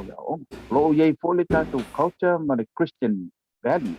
o me ia o tato masani mai ia sasa tato ia sasa tamama na lava te mi ola ia pa ele ado e taile la pisi se tulo ia ale foi fai mai le right to tamatiti e la lo le UN ele tau no tamiti fai na no ia ona ele right to tamatiti ia le right la le lo tau kilo ye o fe tunu me kolosiai ia ai e fo ia le situ langa le ye e mafaina fainga luenga tamati la iti skul 5 tau sanga nga ilunga inga luenga mama ia le lola po ako nga luenga ma ia on mama on isi ni me mafa hard labor ma me fa pena fa pia olai aru te mititie e tur falo lo lonta mama lontina so ani lo matue e fai fa tau ia matu langa fa pena ola fo italia tu langa la le tau te titilo e mele o le hard labor tamitia fe wa ia pieta se purusu tasipo ola la fe fe ia pe o tau fa ia tu le o le la lo ia ile por kalame le al ILO le fo la le stala i masamo ina i fai no o tu 2.25 o matuale to ye me se me fa pe o to picha le pale nei samo ia se longa average tu la fono le o fai mai ele un fai na ave le si ba nga le o batu momo ona ese le priorities le sa ia ese me na fa momo ele ave ir fa momo ia le o umon fa tatan non ta kule sa utan no fo palmia chama te palmia ina o umale kontanga le mo fa ia tatu mata itu tu la fono le la amai ton tu la fono la le e fo e pui ai fa na i tu langa ia pe ole talia tu le la u pionga po malam le le pamtala ia pe o sa te lenga na ia la u pionga tu langa ne sini mai ma lo fa tai io manino la vale tu langa i lo fa forsanga ma na ia foi ma na ia fa lo atu e sa o te tau wa o ka ko puisamo a le ka ua o ye tu la fono ele mi goi mai foi man tu wa langa e moni ai le sauno ia e tau solo musa fo i le fa pe o tau le pua mala fo i le afia fo i matangi ia a ma tu ai o ngofo ai kuringa i fa ngau tu langa fa pena u yo le la o mai i le vaenga le i tatou fanua wa tasile nga le fo i la lolo matanga lu nga fo ba fo i le la lolo le fanua fo i le sala si le ia tatou fanua ia mo le lisina o le me fa ona sa no lo e o afe ono tau fa matu ma wai fo i ma fa fa ngo fiena ia vanoa e ma fa ona lisi ia nei tangata ia nisio nei fanua ia wa te roe ka ke le o me anga fa longo ia so pe foi le ale mo sa konge ki runga i kama sa o ele o va mo se va ngai lisi ia fa ona isa no ile tu langa i fanua nei lo fionga minister ya ana ia yo la fa sili le tu langa le web sili tonu an tu langa le sa o tan no ia le pe faile le amatanga o vai aso nei o le o ti tilo tatou whinga malo ina i toi ilo pe toi review tu langa le o whanua lisi at salasi o whanua lisi al malo ona tu langa le iei o le o lisi tua iei lisi o mo lisi o whai lisi whatoanga o mo agriculture leases o commercial leases mo residence leases o mea la ia o lo iei o le o ti tilo iei te mine mo mea to tele o tangata iei au to waa tilo official minister ona o lato Tusi tar sanga na ave salasi pie mo se no se mo fuanga no foi e la le si tawo ye tau ya le si po tar sanga ale to le le penga lenga ye pia pa mai na ave nga tar sanga salasi ele o faia son na ainga o mo si le fier minsta o le woto o no la pa na ale nei la vai fa tali tar sanga na va o le winga tala le o lona winga e ere mea lai nofo ai po to ai tau sanga ni a lea o te tilo tūlanga lea o lo ia lisi lai ave itu ai isi tangata o le si foi mele o te tilo iai o le no nofo isi tangata i lungo o eka ta i 5 lua 5 tau 5 eka se lau eka lua se lau eka tangata e to atasi ali nei faula tunu o lo pia mauni mea no nofo ai o le la uto ti tilo to finga malo e to ilo ia lisi ia ai to fa fo i mai lisi ia ina ia mafaire e salasi por malo ona vai ka waka eka ia li ia matan fa sa fua tu ia ila to o lo mana o mien fanu no fo ia tu langa na le o lo ia termine a fa pe e asia tu matanga duenga ma ti tilo nei o tu langa ia le o tong ia isi lisi pele o fa nga ina nga ngang ko ngia inga ia manga ngofo mafangua ai le se me o fa ia to nga lisi la ia tau to fa fo mai to non malo se vai malo ma tu fa tu ia la to o lo pia mo ni me no fo ai man tu fo wa ye tu la fo nona ele se tu la fo no policy ole penga fa vai ia o ne to fa tau ni fanua ala malo lo ia a ia lisi ia o fa kau nge vai nga le ngo nge fango ko tiki uma ai ko fai kula fongo elisi ia le la wa fai na istanga ta ia na atu mun ona o tele na fa tau fanua ia sa ia le vai taimin na o le 2.5 ia le na fa tau uma ia fanua ia i vai tele falau niu ma siusenga ia yo ai i tulanga fa pena le la uto tau fine ia tulanga le ia ato titilo ia ala o mau fanua tangata na ale fo o titilo o tangata ien fa tau i fanua momo le fo o to ave fanua lis ia o le ala le sa o nemia ai tau ona fa sa o tato finga malo ava pe o mon fa tau o so fanua nga ngo fole nga fanua nga ase vai fanua ye lis mo ila to lo mana mia ye lis o la to fo no fo malisi te luas furu eka to fa fo i malisi furu a wala fa se furu mo oi wala to lo no foi eka sa kai se lau a mai disi 5 ai fa lo fa ko anga disi 5 a fa pe o la do se lau disi po lau a mai se lau ai no fo e mai se lau ina a go ya la ia fa pena a wai e tau on to ti lo ye ta to malo ina e to fa le tu langa le ina e to fusia nai tangata mani fanua lisi e no fo yo fa tu te le yo to tele o la to e la lai ia I pule ono po nui tua ia le wanga I uma mai e pia ma whainga duenga ia mama na oila e no no foi ia me se foi la to ia to tele al melo te whalongo iei o isi tangata wole whaiona tau tuaina ia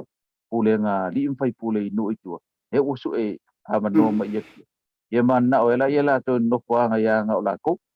ia e lengi pule ngā le foi wa tau whai te tato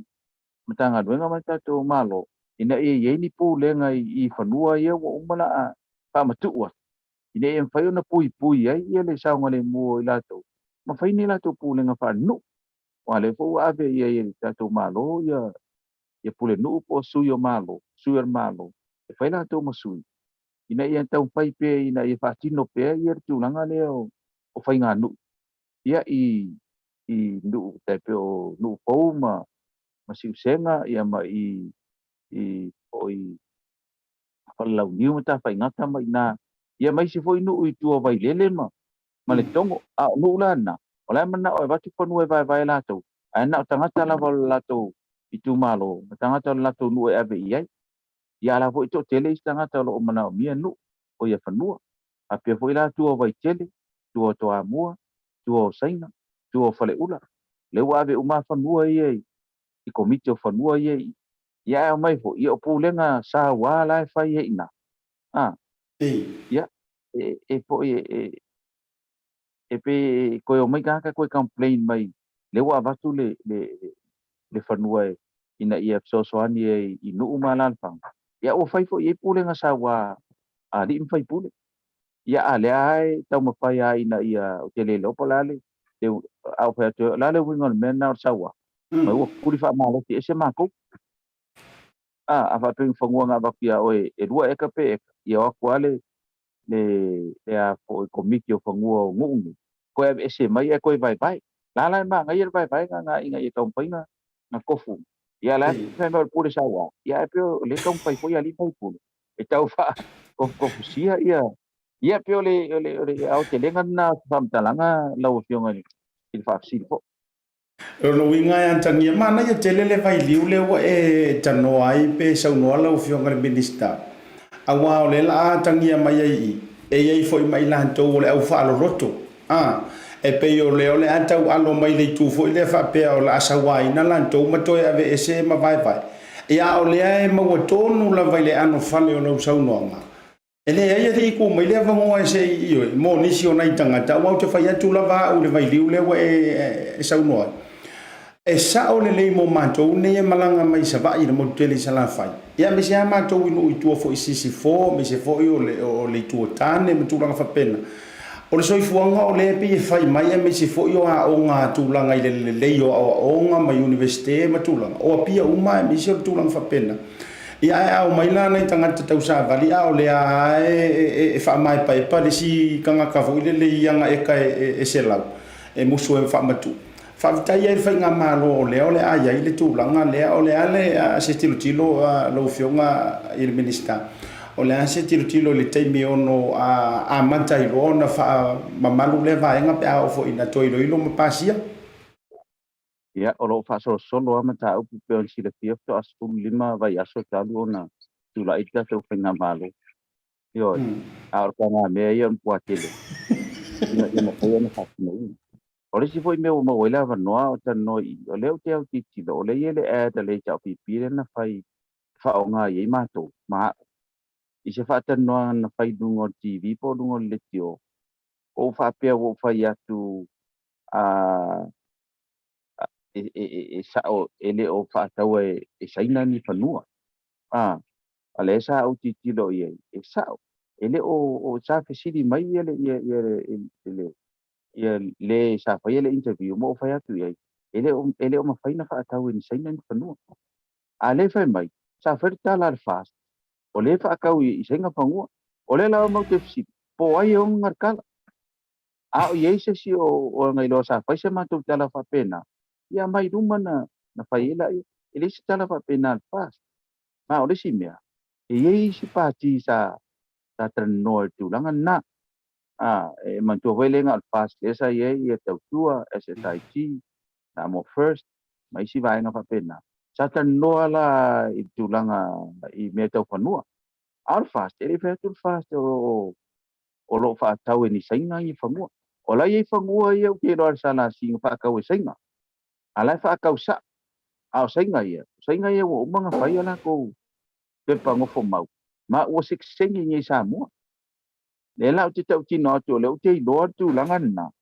A la ua siksengi o sa mua. Le lau mwhai o na la to whaatino ina nga luna. A ele whaatino ina la... Ele whaatino ina la ele teimi na mato o mai. Na whaatino i le teimi o yeisi vaenga leo o atu. Ya. Yo sai. I ka le viri mai Australia o fionga le a tau tape atu ala to mai na lulu to la o. Ya fainga. Ya yo lo fa ponga ta por kala me por le si la fia. Ya ai peor tulanga na le ya. Ya ai le fainga. Yo ko inga umar ngi pa ro ka ko inga o mala spaliri si fa umar ngi pa ro. Ya a kongora ka ko ai file mu mar ka ko ai be bes. Yo lo kula mai ya wo so ese lo ham talang. Ona tulanga le to fanua lo fio. Ma lo famtai o le ala wa e sa no tonu ai le vai liu le ta wanga a toile sia fa fasili la fiongo te lo fai pe to tasia to lua ya a fa mai a rolta fa tal nonga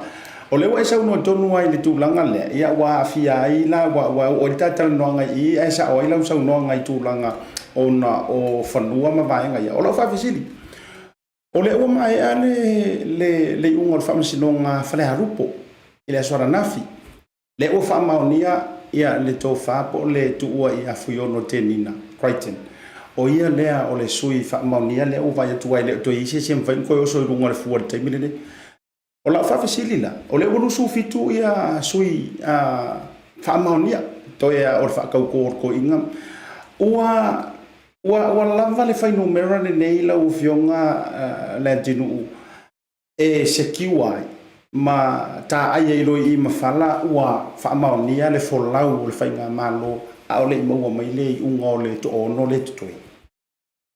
ya tengo fiel si wa tu mai tengo fiel por kan au te lo tu sa pe o ma tu sui pa popo le to se po e fe maiar va nga ya te me sui e pina malo pa war me ya taro si ia tu iru mole tu lo so animai il tau ma fainga fo ia nei vai nga fa pai ele o vevesia le ai fai maria na ia mato ia faina ia mato fa la ulo ma ro show ma tu langa fa pena ia ale no pure lo fa le tu lo so animai lava ia la ese fai ona fa ma tu ina pe fainga malon ne wa le alo ia fa mata langa to tu la mai ia vai nga le la ko itu ai le fai tis mas ya le la u mor ma tu suile tas ai ta tu ta dia ia penga paro ta le lo ia le so a ma o mai nai ma tu suise lo peto ya ele o tawana po ele pure se si paro ta le tu ai ma o mai ma tu suise lo peto ia o lava na ai ole au nga lava fa moi na ia mo to to ina ia ma fai ona sui le tu la fono fa bai tau mo fai to e mai me ia na sui ai fa bai o tato le a fai na me sala tu langa ia to fanua la LTR o 8 le na ia wa pe o tu langa na o lo tau mo fai me ia na sui ina ia fai on to tu mai fa bai to no ina ia fai ia ai a tonu ai o tu te bila le au tiro tele du manna vai ya pule lo fale tu me na sui se tu pe tu lu mo mato ina ia fai pa wo fai na malo ya te mini ya ai longa e ma fai ona to pole ala to inga scenario e mai ai se longa to fa po se si tu malo po e lu pe to lu te fai se fai na palo te ina e fai ona sui ia tau no ule ya te mini ya e lima sultasia ia mar sui te mai ta ina ya to ono ia ma lo fa tai lo fionga sil muli fa mai ai lo ta fa tal no nga lo fionga to lo fionga la te lo na o tele ni bala au tu ayong yo manguia mai Australia ia ka ko fa le o la ka fisilia nga le ka worunga kwai pe ma ia e fo ia le va le pe wa e unga ke waru liu alo le lupe foi le e kakala ia le poda se I malanga atu mamanto atu walanga le wa pasima ko mariva fu pasenge makulanga fa pena I manto tuila o fionga minista ya sa ole leila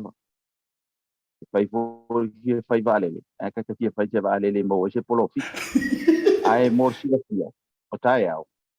le wo ye pe par mato komiti fa pitole na fai le wa abe tona ka peneta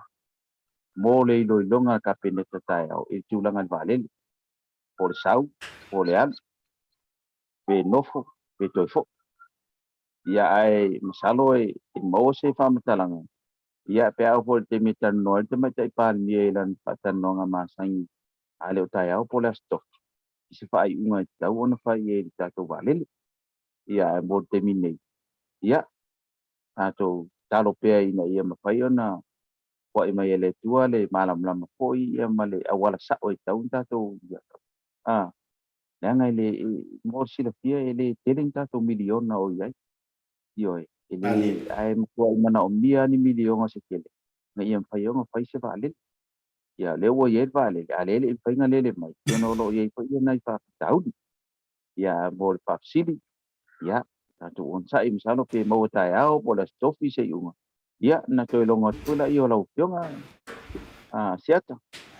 ya malo fa tai ya la foto sau no fai ya me se pole mar lo telo le antunu to telo ilan to lo sila mai mo le tai me le ngato lungo le Facebook ya lungo fo le YouTube le tau tu fa sala tu sao ya fa mai a mai le ta va no lo fionga le minista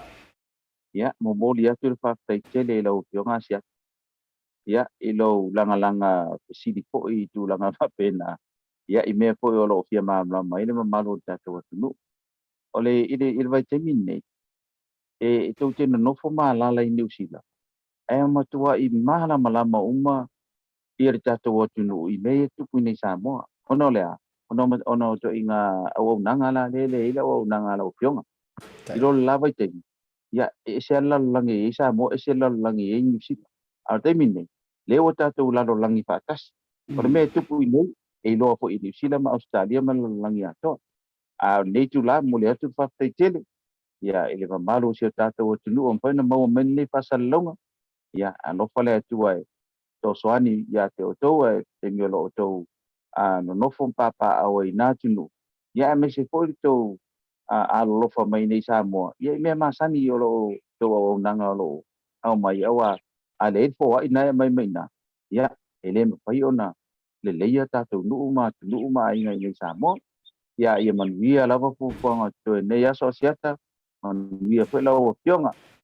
fa tai ya mole tu foi ngang fa malo ngang fa tai tele la o fionga ile minista pisi lava ai le o mafai lava ona tu ua lo ya wa ta fa ta no nga so lo te tasi ya ta to fe lo foi pe mo se lo ke lo o ku verso le io ke ro swinga o kala karie ia la ngai le ya se tai mi tel ye ya fa tai tele fa manuia le to tai mo le fia ro fa tele atu fa so foi ya so foi alo pat po ya fa tai ya Samoa o le fa ta no nga le na ma le fionga ile li minista o pisinisi ala manuia maleipa ya po a tulanga fo I tau I ngaluenga fa ngaluenga le ele o minista ngaluenga ya o tangata fa ngaluenga tulanga fa pena le fionga I le minista al fitalinga Leatinuu Faumuina Wayne so yalo ya le onanga le tanto wa BLU TV le ua lo se furu mal 5 minuti ua te ai nei le tula e ono ya e le tato fa tele no na tu o te lo le la vai le join mai ia le vai nga fo ile South Seas ia se o to sia kita sia tu lava ia po le o pale mai ia tato wa malole i rungo le tato fa tele no e ai le tui matautia le lo tu ia le tato o nanga le South Seas ia te lo la le o mafuta mai ia o le afa fe lo ai lo ma tato wa papa avelolo fa filo ya tu I lau fionga ile saoli lau fionga Tuala Victor ya falute Vaauli nei vaenga o le afia firungo le ta prokalami ya fa marulu tu langa salo lo male tanta no nga ile 2 minuti talua ya au ko mo back uma tulang ona o le whaatu ai mai o le fionga le Minisiter i lunga o le porukalame ui o lea ia o te iloa le taimi ma le lao le leile nei ua maua whaafelo i atu i lau fionga Tuala ele nei fo i vaenga o le fiafi ia whaafelo i atu fo i le nei tūla o le fiafi ia i lau fionga fo i po lau tofa Asiata ia o lo tūla i mai fo i le foe ia awalo tātou whaasara launga le nei tūla o le fiafi fia o fo fatu foi ma fa felo ia tu le ia ma le malo le tatu wat no ia I tupu ma tamali ai me se foi le tapu inga sunga I fa fenga ai me se ia na tatu tina ma tama tutua ia lo fa peo na pole fala maula le mulla ia awala va ia le alo faiva foi ia o alo ma fanau ia inga luenga pe ona ia le so e ulava na wa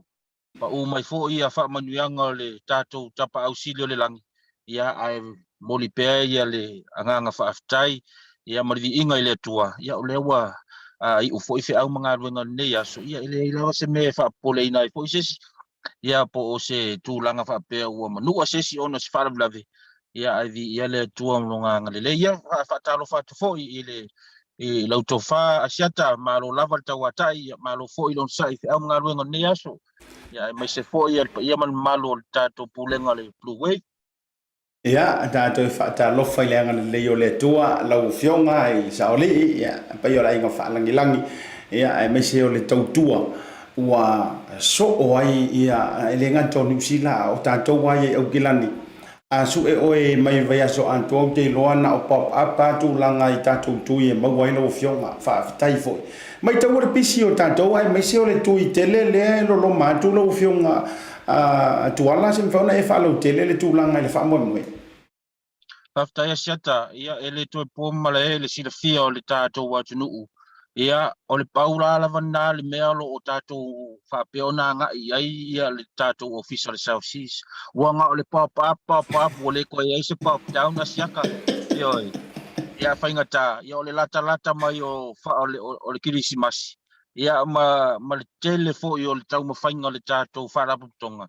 ina ia tau mawhai lava ina ia whaasupolia le tātou watu nuu le ngata I o tātou tangata Samoa a o tangata o isi Pasifika ia me se tātou tangata nei Aotearoa ina ia mai a umana whai o lātou tui mua ia ma tui longa lua ia me se o le whaanga solonga tu fo I o le amainga o le tui longa tolu lewa iai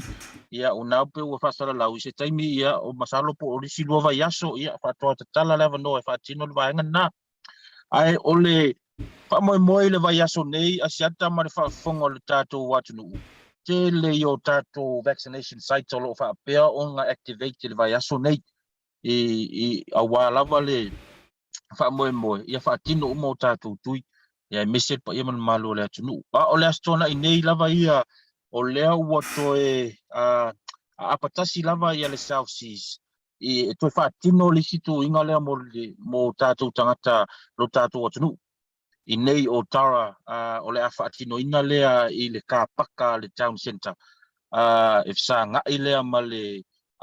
leisure centre ale Auckland Council po I te puke ia wa ngaho I ngā le address ngā le Luas Fulu Newberry Street ia o ngā o le a whai ai le tātou tūinga ma o le a whai inga le tūinga lea ia tū muampule ono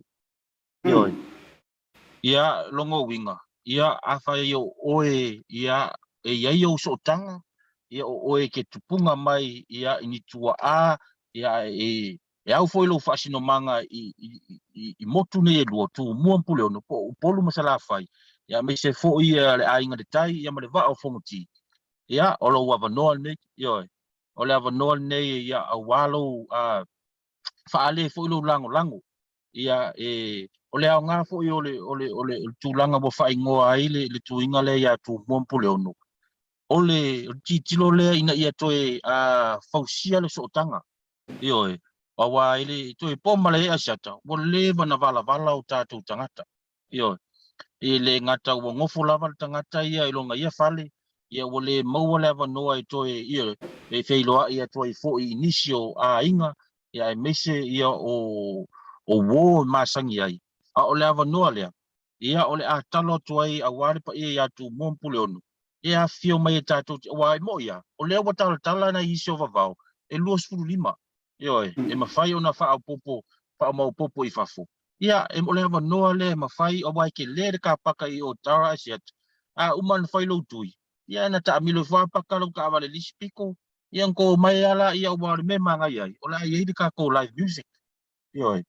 I lunga o le a whapeo na iai le aso lea. Ia whaatase fo I manisi o whaafifianga. O le tuinga na Asiata. O le a whapeo na whaapitoa lava. Ioi, ele ngata I lea. O le a whapeo na patipatia I fo I ngā ruenga o nei tausanga. Ioi. Mai lava le amatanga ia mese lava ngā ruenga whaatino le tui. Mai ia au kuso se i o mai masino November. Ia o le a whapeo na whailea ma tawalunga. Ioi. E whailea ma tawalunga o whi au ma ngā ruenga. Ia ai whaawau lava ngā ruenga ale South Seas I o tuinga. Ai o peo se toi a apa lea ma se toi tatalo tasi lea ale South Seas. I le pa ia mana malo o le tātou atu nuu I Samoa o au mau New Zealand. Ia o le avanoa lea e whaali mai lo lango. Ia au wale tau wha mai e ino o tātou tui. Ia ai se I tātou o e whaatalutali le fio mai o le pepe fau. I le masino fau. Ia pe o se tala atu na I le porkalame o loo whaapeo na fuafua ina I whaatino le astona I nei Asiata. Malo whaapatai lo whiunga Tuala. O lea ua whaalia I reporti lena tu ina mai le latest update a tātou alto vaenga soifua maloloina. O lea ua ausia tātou le iwa se 10% nei le tui mua. O le tui longa lua o lea mo mia le lua se lua afi. E a whaatusa iai. Fo ile le as a whole country. Ai mo tātou wa ia Samoa e ama le Pasifika o le tau tiutilo tu peto e 5 afi. I lantou le tui lona lua ona ausia lea ia fo ile o le iwa se 10% ma le tūlanga I lungatu. Lea se numero lo tau whaavanga vanga le wha moe tele nei ia pe o le toe tā fo ile le South Seas o le tau sanga. O lea se numero lo tau whai mamanu lau ti o le wha moe ngai la stona I nei. Paftai Asiata, sa o le sau nonga I tūlanga I whai numero.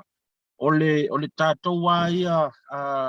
tilo I le whaatiningo le ngā ruenga lea. O le tui e se le whaataua, o le tui mua. Awa e umalolo tui mua, e guarantee ia, o le tui longo lua, e whaingo fia lava no whaatino. Ia e pe o le tui mua lava le pe e tele ia ia le tātou ngā ruenga, ma le tātou whaamāmalama fo I o tātou tangata. Ina ia whaatino le vaenga lea. O le tūlanga I le tuinga lea I le astona I nei. O le whai numero lo titilo iai o le afe 5 selau. Afe 5 selau ia le whai numero. Po le target fo I. O lo o tau mawhai le South Seas. Ina ia au sia I le astona I nei. Ma o le ala fo ina o lea lava ua a apa lava I tū uma e whao lo tātou watu nuu. Ina ia tātou ngā lue whaatasi. Tātou tutu whaatasi. Ia ua mātou talo sanga ina. Ia le pa ia le au whai ngā ruenga. O le pa ia I tupu mai I whai la aunga o tofi ma to uli o le tātou watu nuu. Ia a waso lātou whesoasoani. Ina ia whaamalasi au. Ia ma whaamalama fo I o tātou tangata. E me se lava tupulanga talo vau. Ia manisi fo I lātou. Ia o loo whaapea lava o na mawhau po loo whaafina wa I fo I o lātou whina ngalo. Ina ia whaatino le nei whaamoe. E pe o se tūlanga na. Ia o lea fo I wa mai o na sau noa fo I le fionga le whaatamalu tātou watu nui au kirangi nei. I lunga le upenga ta whailangi a wā le whaamoe o loo luma nei. Ia ua mai a fo I o na au mai le whina ngalo o le pa ia o le tātou whainga malo. Ia I le fionga le Minisiter le pale mia. Ia le fionga ia fia mem ta afa. Ia e ta wala mai lea I le fionga I fono. Ia po le fionga le Minisiter o whatoanga le fionga ia la auli. Ia sau fo isi taimi ona whaalu fo I le lunga le ea le whina ngalo o tu ina mai le tātou malo. Ia o le tatalo mai pea. O le tatalo mai pea. Ua fia malanga mai le pale mia I nei New Zealand. Ia a walong malanga whaatupu. Ia a whinga ka. Ia e leanga lea lava whina wa I lava whina ngalo tangata I whaatinongo le tātou tui. Pea se tala atu na Asiata.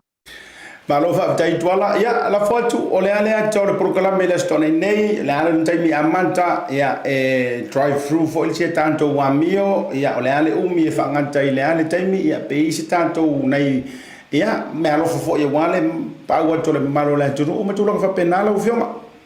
Whaapatai. O le porkalame le whafatatia siata langa o leo wafa kito au nafa lava o tu mompule ono. O le awa whailua ingai a mata i le tau le iwa i le tai au. Lea o le a whapeo na fia umatu foi ia le pule ono ia whapea foi ia tumua. I la tau le a whai masui a meise foi le tato malo ia o nisi o whalapo putonga. Ia o le a atu e patipatia ia le tato awa whailua inga. Ia meise o o le awhapea o na sami e fo i le nei whai numera te le o tātou o ai, e iwa 10% o lātou whaatino lātou tui. Ma, a mai ale tātou awa le whailoa inga, ia o le se fulua e mataile tu inga, ma o le drive-thru longa o inga, ia e te e mai lava i lau tāwale, ia lo tatala fo i lava noa mo i lātou e fia walk-ins, a wā o tua tu lava mea lo whai e tu inga le drive-thru, o lo iai fo i ale tātou fale tui ia e mawhai ona sa vale toi ma fiula tunu e whaatino la tui i le tātou fale le MIT. O le mai alfa moe le tau le iwa i le pō. E ei le wha moe nga, o le ai a tātou whaafifianga i le afiafi, ia ona tau alunga i le ia o le tātou afiafi. Ia le tau sala lo tātou atunu, ia le tofi opo ia le sunga ia fono i fafo McFarlane ia o le awhapea ona a wai e le afiafi i lalo longa puro wa teine o le tomai o le fomai tausi soifua ia o le vanga lava lo na avangoa ia ela tua e saa a walo na tofi wha le misa mo ia o le sa vanoa fo i e to e o langa contribution i le kako community.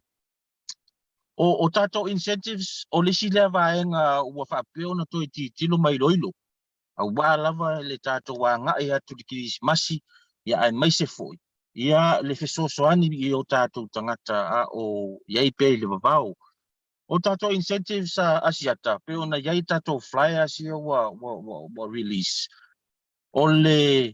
wa iai le swinga i le nei drive-thru. O le ale to ia tātou food parcels fo ia masani ai ia pe ona iai food parcels masani le tātou fisa. Onga o leo whapito au ngawhale tui mo tātou tangata Samoa. O lea la, o le tātou food parcel, ua Samoan food parcel le mea. Ioi, ia longo winga. Nga o mea ai Samoa ai tonu, ia ngā engai mea ai ku apa. Ia tau ai o le flavor lava ia o lea vato tātou food parcels. Ia represent there ia le kako Pacific flavor longo winga ia mo pisupo ia mo lingi o kalo io kama frozen fo ia Koko sa io ia malekele o isi meo ia o fruits ma meana ola ia mo tonu tato food parcels ia kako petrol vouchers ia o leo wa ia fo ila makako spot prices po kako marikako joa afa pe ko lua ova ko mariko lua ka hankai kui ko lo ka vali e mo le vanoa e ke alu e ko kako joas e te manu malo ai e kako prices wo umana fatu langa inga e tolu tato prices o le price mo Asiata lua return ticket yoi le wa mai ele lango ale tato Samoa Airways lua return tickets le alu Samoa ma toi malanga mai New Zealand oi o le se ilonga lua e fa pena fo e lua fo return tickets le se ilon tolu 5 inch TV ma le PlayStation 4 oi wow 5 inch le TV ma le kako PlayStation 4 o le afa pe ona fa tato se pe afa pe na e lua e over to ma to lua tangata ia e tui to tono lo ta vale au ila to ye ta to tasiga ka e tui la ta vale ia tu langa na maua lo food parcels petrol vouchers maua ma le tato papa kio wala ia le tato ainga le kukal papa kio matufa i ta vale ia ala o ye fo il kako kofe lo ye fo il kako kamo Mr. Whippy ia e fa pe ma fe vinga le kako community ia ile aso le afa tinoi ia le tato la ia foi matato kids pack ia mo ato fo ia mo alum fa na o le ia mo pe ni vale o me ka alo ia o le afa peona tu fa ina ia wa fo ta pena tu fo i Christmas o la ta mai ia pe ona isina ofiso soani ale South Sea so le wata pena tuai wa lava le fa mo ia le tatou tuinga le astona inei ia malo fa tai ono le tatai mi o te lo foi toi mo wale si tala lao ai le yo o le fa mo ia ai fa mai ia mata wonu ngai ta fa tan no ngai vanga o le fia fi si me te fi so no ai lo fioma Whaftai Asiata, o le anganga whaftai lava I le tātou tapa au silio le langi. Ia ona ua toi maualo mātou a wanoa. Ia e mawhai ei ona toi tatalo tasi lo tātou atunu. A wār whatinonga o wha moe nei. A wai e tonu lava. Ia e tupu lava le whatotua le taulongolongo. Ioi.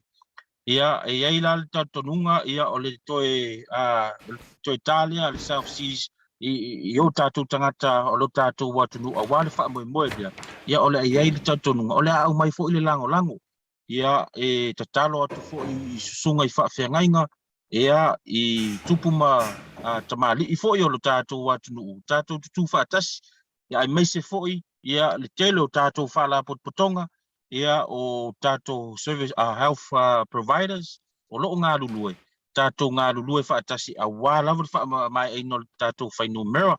Ia ai e pe o se toi tala atu na mole toi fo I le anganga whaafitai Asiata I le paia malpulenga fo I ale Bluwave. Moro mātou wawanoa a wālawa le whae lau ilo ino le nei wha moe. Ai sau se taimi o tātou toi whaelo ai. Masalo te o atu la sotofi por asfareile. Ia wa toi wha popo fo ia Ia incentive pe ia nisi mea e te o wha popo lunga le pokalame. Ia ele ia o la se wha tino ina ai le tātou wha moe. Ia manuia te le lava ia toi tiu te fo ia la ua fionga Asiaka. Ia me se fo ia le pa ia man malo le tātou au whainga luenga. So I fua mai manuia.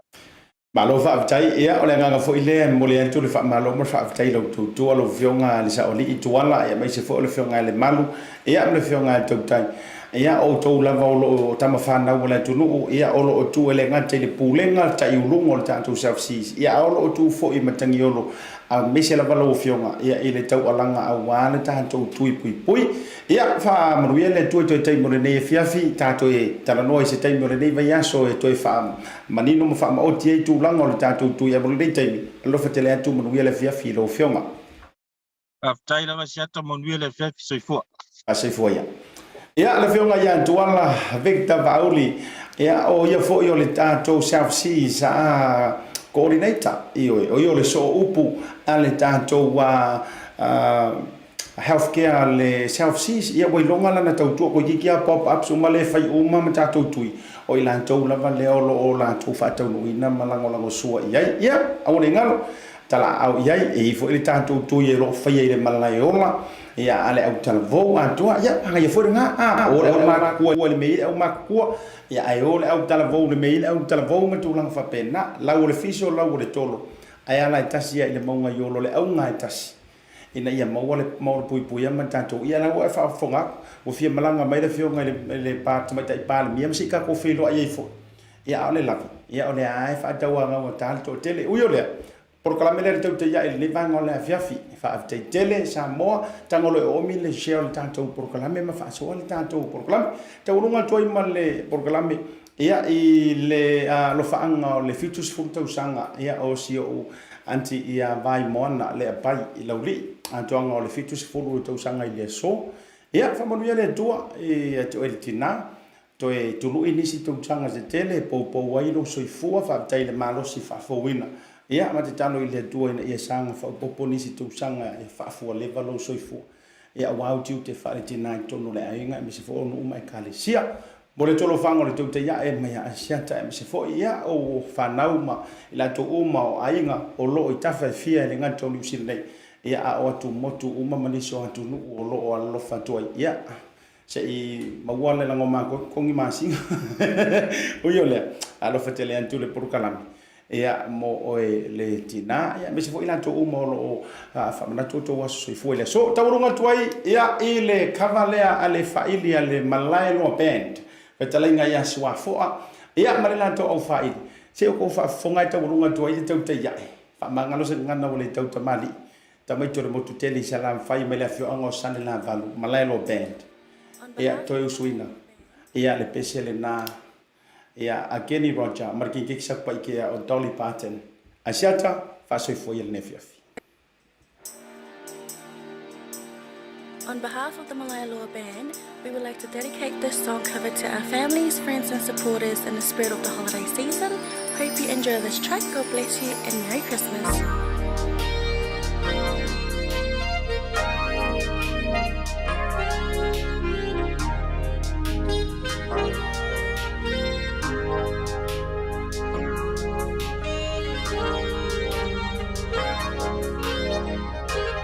Dawn is slowly breaking. Our friends have all gone home. You and I are waiting for Santa Claus to come. There's a presence by the tree, stockings on the wall. Knowing you're in love with me is the greatest